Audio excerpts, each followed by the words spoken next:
Okay, guys, so Google bidding strategies and when to use them, right? Manual CPC, right? When you're still starting out, you have no conversion data. That's when you want to use manual CPC. The way to do that is you want to look at keyword planner. You want to look at, your average, CPC for the keyword you're planning on advertising. And then you want to set that around 25% higher than that. Again, it doesn't have to be that specific. It's just a range. And what you want to do is you want to modify your target CPC based on the ROI that you're expected to get from each keyword. So for example, if a certain keyword means a lot more to you and that it can generate a lot more revenue, you allocate, higher CPC and so on. If a keyword is higher likely to convert, that's when you use that keyword with a higher target CPC, right? Okay, moving on, max clicks, right? Most cases, you don't need to use max clicks. However, in case you want to drive just more traffic with, cheap clicks for example, a bestseller that is very likely to convert either way, that's when you want to run that. And, we've ran that in the past with other campaigns with other bidding strategies, right? Now, target impression share. So that's mainly the type of campaigns, and it's used to protect your brand from your competitors. Make sure your impression share is going to you and not your competitors, right? And can be actually pretty profitable for branded campaigns in most cases, even more than target ROAS or target CPA, right? Moving on, max conversions, right? So max conversions is where the fun starts for me. Once you have the most minimum possible account data, that's when you want to launch max conversions.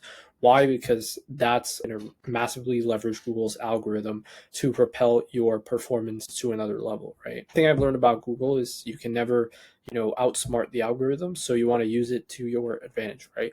And so when you want to use max algorithm, if all your conversions are equal in value, meaning every conversion generates the same revenue for you, that's when you want to utilize that. It's often the case in lead gen. If you're running a lead gen campaign and each lead generates you the certain the same payout, that's when you want to use that. And you want to make sure to just set it to max conversions and not set a target CPA. That comes later, right? And so when you want to use that, once you have 30 to 50 conversions within the account, right? Now, a lot of people, stress on the importance of having, like I said, 30 to 50 conversions. What I'm noticing is in some cases you're able to actually start that earlier. Depends on, the niche, and depends on whether it's a niche that's, pretty specific or if it's something that's more, general, right? Again, max conversion values. That's absolutely huge, especially for ecom. And you use that when your conversions aren't equal, right? If you have one conversion that can generate 100 versus another that can generate $20, right? And so again, as in max conversions, you want to start with that before you set your tROAS, right? And again, you want to set that after around 30 to 50 conversions per account, right? Again, if you want to be more, careful with it, you can wait until 30 to 50 conversions per campaign, but per account is the minimum to get started, right? Finally, tCPA, right? So that's absolutely huge for lead gen. If you're running a lead gen campaign, you want to absolutely, decide on the target cost per acquisition that you're going for. And again, similarly, you want to set that at after 30 conversions per month.